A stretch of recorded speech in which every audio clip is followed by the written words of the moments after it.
Ryan Bang nagpropose na sa kanyang non-showbiz girlfriend na si Paula at vice ganda, naging emosyonal. Pero bago pong ating balita, huwag pong kakalimutan mag-subscribe sa ating channel at pindutin ang notification bell para lagi po kayo updated sa ating mga balita.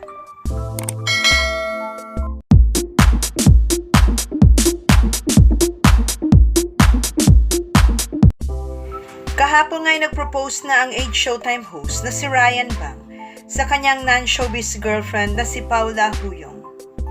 Ibinalita ito mismo ni Paula sa kanyang social media account kung saan makikita ang ilang special moments na nangyari sa isang intimate gathering. Ipinasilip din ni Paula ang tsura ng kanyang singsing na may malaking diamante sa gitna, pati na rin ang matamis na mensahe para sa kanya ni Ryan Bang. Nakasulat sa mensahe ni Ryan, "Thank you for saying yes. Can't wait to spend the rest of my life with you. From your soon-to-be husband." Caption naman ni Paula sa kanyang post, "God is good." At sa comment section, marami namang celebrities ang nagpaabot ng kanilang mensahe sa bagong engaged couple.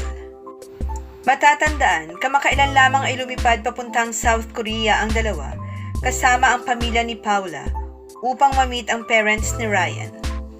Samantala, naging emosyonal naman ang age Showtime host at ang kabogable star na si Vice Ganda matapos mag-propose si Ryan Bang sa kanyang non-showbiz girlfriend.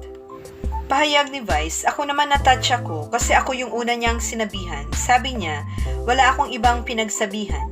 Kahit nanay at tatay ko, sa'yo ako magpapaalam."